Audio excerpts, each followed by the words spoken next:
Olha, Mato Grosso é o maior produtor de grãos do Brasil, o maior produtor de soja, e as estimativas para a safra 24-25 são também de crescimento, né? A área cultivada mais de 12 milhões de hectares, um aumento de mais de 1,47% em relação à safra anterior.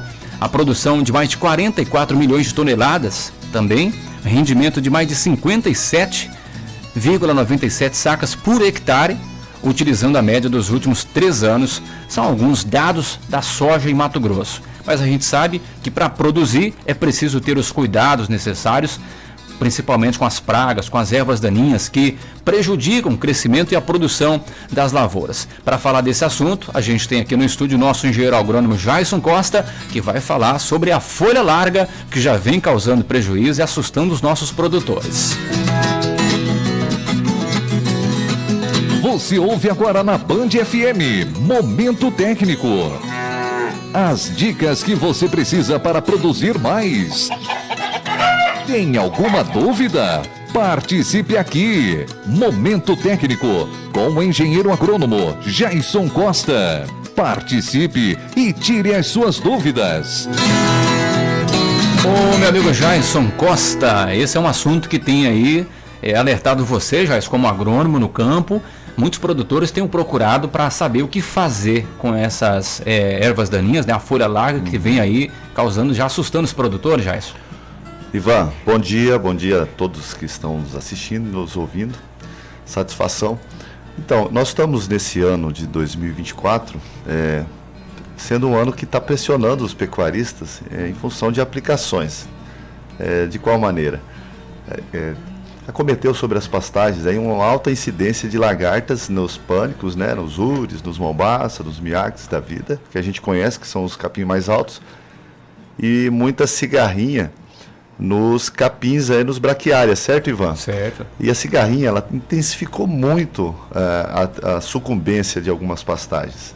E nisso, Ivan, o mato, ou seja, as plantas invasoras, que são daqui, são da região, são estratégia da natureza de vegetar o sistema. A natureza não gosta de deixar nenhuma terra nua. Terra nua para a natureza não funciona, porque a natureza gosta de ter plantas protegendo o sistema do solo aí, né? E então essas plantas daninhas, Ivan, tem se tornado um grande problema depois do acometimento dessas infestações de insetos. Sabendo, Ivan, a gente sempre falou aqui, né? Há 4 anos nós estamos falando isso. Uhum.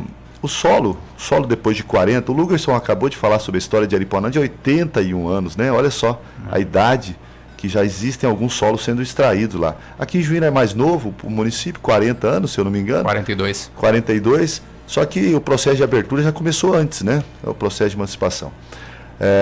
Sabendo que nós estamos sobre o solo do nosso território aqui, que é jovem, mas estamos extraindo o sal da terra aqui há 40 anos, o solo cansa, o solo fica infértil, fica estéril em relação à fertilidade. Por quê?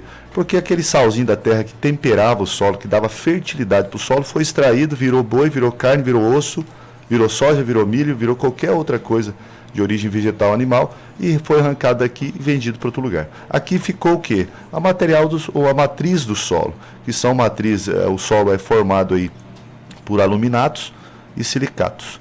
Ficou isso, e isso não sustenta a planta, principalmente plantas de cultura que são consumidas pelos animais, que é o caso do capim, ou que são colhidas no caso dos grãos cereais. E as plantas daninhas são, Ivan, resistentes a essa acidez, a essa falta de fertilidade, essa baixa fertilidade. As plantas daninhas tomam de conta. E estamos no ano que isso mostrou, isso é muito evidente no campo, Ivan. As plantas daninhas, depois dessas infestações, elas tomaram a proporção muito grande de infestação de plantas daninhas, porque o capim sucumbiu em alguns lugares, certo? E aí nisso, Ivan, nós estamos enfrentando um outro problema. Aí você me pergunta, qual que é o outro problema, Ivan? Aplicação conjuntas aí de inseticidas e também de herbicida para folha larga, para controlar essas plantas invasoras das pastagens. Só que em áreas que tem vizinhança com lavouras de soja, que é uma folha larga extremamente sensível às moléculas aplicada na pastagem, estão estão tendo problema, os vizinhos. Por quê? Porque muitas vezes, Ivan, aí eu levanto 3 argumentos.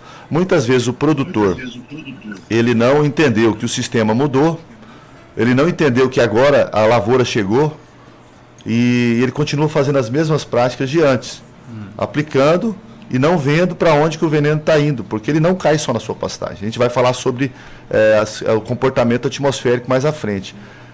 Segundo, Ivan, o hábito de comprar e investir em produtos que matam coisas e não o hábito de comprar insumos que fazem produzir coisas. Esse hábito define o sucesso da atividade, Ivan. A gente tem falado aqui há quase 10 anos aqui em Juína, fala, para de investir somente em herbicidas, fungicidas, inseticidas. Começa a investir antes do ataque em sal da terra. Comece a investir em calcário, faça a primeira lição de casa depois de 30, 40 anos de extração, de consumo dessa fertilidade que já foi. Comece pelo calcário, dê de novo a eletrônica boa para esse solo, faça esse ano que vem você pensa em fazer outra coisa, dê força para a sua rebrota, que é o que vai competir com a planta daninha. Só passar veneno, só passar herbicida todo ano não vai aumentar a sua produtividade, consequentemente sua lucratividade da sua pastagem. Vai só ser um custo. O ano que vem a pressão de daninha é muito maior, porque o seu capim foi consumido pela boca do animal e a praga não. A semente dela está ali, ou ela é adaptada para aquele sistema degradado ou muito fraco de fertilidade. Então a gente tem que perder a cultura de só comprar coisa em galão.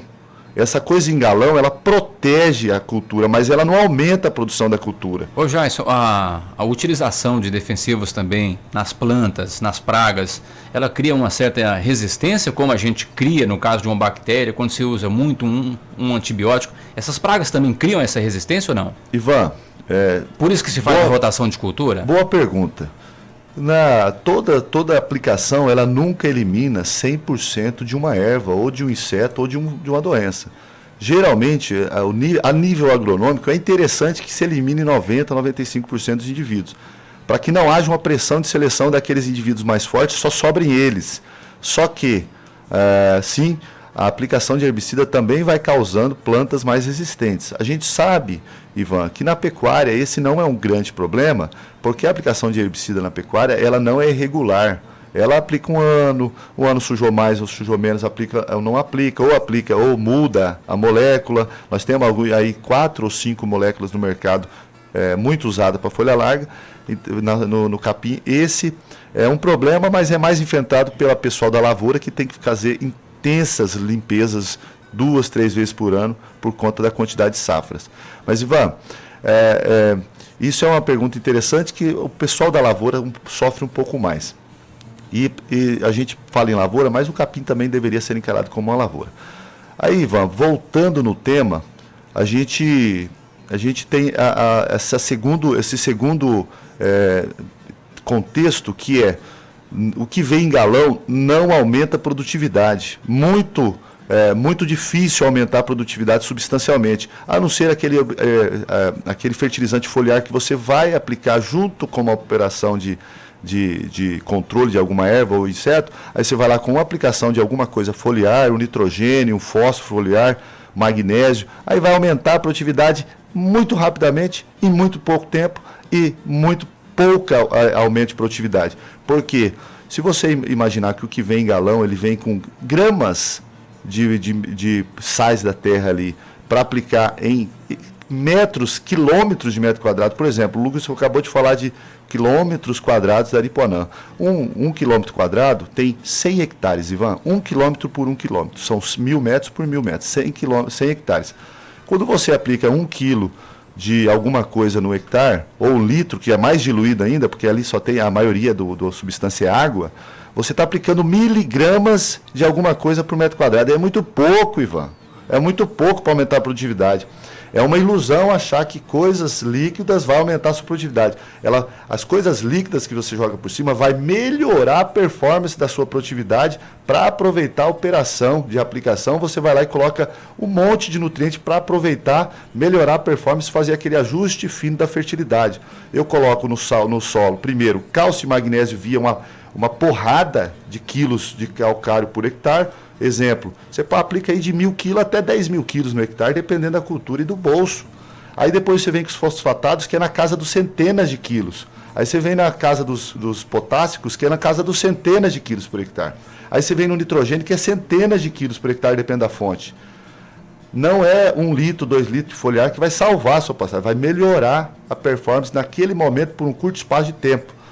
Então, o que vem em galão serve para controlar, mas não resolve o problema da fertilidade. Então a gente tem que voltar a construir fertilidade. A minha fazenda é muito grande. Ninguém quer fazer num ano só. Faz 10% dela.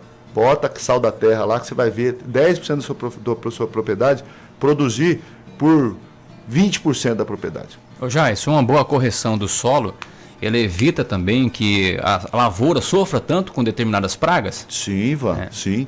Nós temos um caso muito emblemático aqui, ó. Nós temos um campo de teste que a gente fez aqui para a empresa que a gente trabalha, aqui na frente do parque de exposição. Ali nós botamos calcário e gesso à vontade. Isso aí já faz uns 5 anos, 4 anos. Ali nós não fizemos uma aplicação de cigarrinha por enquanto. Nós não fizemos nenhuma aplicação para lagarta. E olha que lá é zuri. Lá a lagarta ela gosta do zuri tanto que gosta do milho. E nós não fizemos nenhuma aplicação naquele pastagem. Nós fizemos calcário, cálcio e magnésio, gesso, cálcio e enxofre, descemos a raiz e fizemos fosfatado. É um experimento, já? Ali é um experimento para mostrar para nós mesmo da empresa que investir em fertilidade é muito maior do que ficar investindo só em veneno. Uhum. Então, fertilidade é o que vai dar produtividade, que vai dar lucro para a propriedade. É a rebota do capim que dá dinheiro. Eu acho que o custo, inclusive, é bem menor, não? Ao longo do tempo, sim. Ao longo do tempo, sim, porque se você vê uma propriedade sucumbente, com aquele pasto rapado, você pode ter certeza que ali alguém vai ter que fertilizar aquele negócio. Ou você, ou o arrendador, ou o comprador. Primeiro que os defensivos estão uma loucura os preços, né? Tudo atrelado ao dólar, que agora está uma loucura. Então... Exatamente, e são corriqueiros. Se você não aplicar, se você não apostar em fertilidade, você não vai ter plantas competindo com a planta daninha. E a planta daninha é pé de boi, ela é rústica e resistente, ela vai prosperar. Então, assim... Esse é o primeiro trabalho. Quando a gente chegou em Juína e começou a trabalhar para o grupo que nós trabalhamos, falou, ó, ao invés de ficar aplicando sida, vamos aplicar sal. E isso vai aumentar e elevar a produtividade. Porque naqueles momentos de baixa do bezerro, você vai ter capim o suficiente para comprar tudo que puder na baixa, porque você não está desprovido de comida. Comida, capim igual a condição de fazer estratégias de compra e de venda. Então é isso. É um recado que a gente tem que falar, porque assim, a gente se sente na obrigação de falar, Ivan. Eu sei que vai ferir muita gente tá pensando que a gente não sabe como que é, porque é muito caro. A gente sabe, a gente é produtor também, a gente é pequeno, mas a gente sabe que é difícil, mas se eu não começar a investir em montoeira de sal da terra, eu vou continuar investindo em galão, e aí vai sucumbir até eu desistir da atividade ou alguém me absorver. Não, e você imagina que você está falando aqui, né, já desde o pequeno produtor, o médio e o grande produtor. Tem produtor aí com 2.000 hectares de áreas plantadas. Então você imagina ter que cuidar de pragas e ervas daninhas em toda essa área. Sem produzir bem, isso é o problema. Produzindo bem, você dá conta de controlar, porque a praga vem. Agora a daninha, ela vai aumentar ou diminuir, depende do sistema que você tem de fertilidade. Ivan, um produtor me perguntou, beleza, tem soja aqui, infelizmente tem soja do meu lado, e agora eu tenho que limpar minha pastagem, o que eu faço então? Me ferro?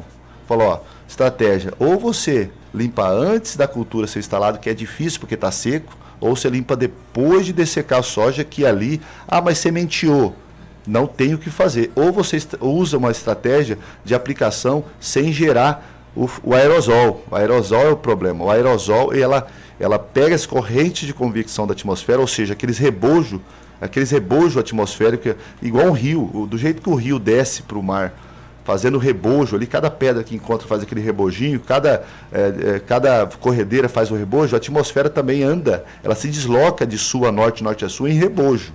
E tem os macro-rebojos, que são os vórtex, que dão os furacões, dão as tempestades, e tem os micro-rebojos que são de uma propriedade. Dentro de uma propriedade tem um vento indo para um lado e outro para o outro. Não é que a atmosfera está louca, é que ela se movimenta em círculo. E esse é um rebojinho. E isso é um vórtex pequeno. Você vê que na parte sul da propriedade está indo para um lado e na parte ao contrário da propriedade está indo para o outro lado. Por quê? Ela está se movimentando em um vórtex pequeno.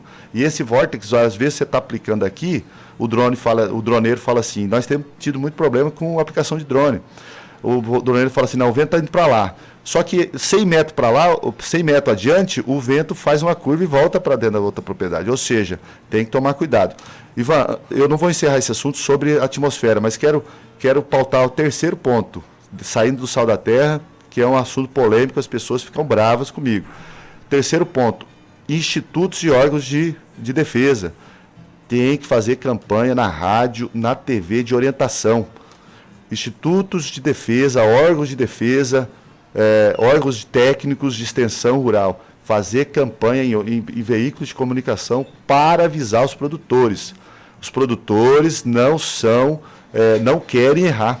Ninguém acorda de manhã falando, eu vou errar, eu vou fazer uma aplicação que vai acometer outra lavoura. Ninguém.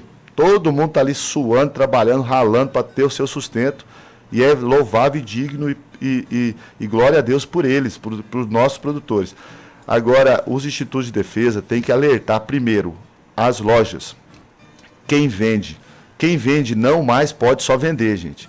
O vendedor tem que fazer uma venda consultiva agora. Não é mais uma venda, é uma venda consultiva. Primeira coisa, o Ivan, a sua propriedade é vizinha de alguma cultura que possa ser acometida de folha larga?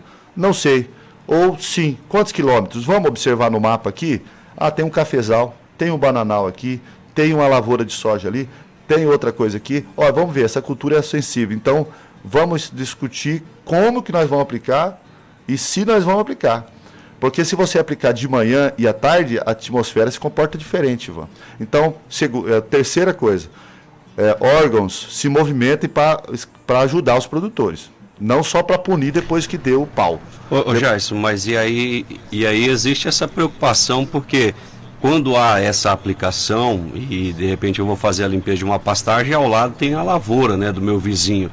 E se nessa minha aplicação eu prejudicar a lavoura de soja, o produtor que fez essa aplicação, ele está sujeito a alguma penalidade? Porque isso, inclusive, gera desconforto, gera situação, briga entre vizinhos, né, Jairson? Sim, gera muito desconforto. Jairson e Michael, só para complementar, isso aconteceu aqui em Aripuanã e Michael, aqui o produtor, né, que passou o herbicida com drone, acabou prejudicando a lavoura de uma roça de mandioca, de um lado e do outro uma roça de abóbora.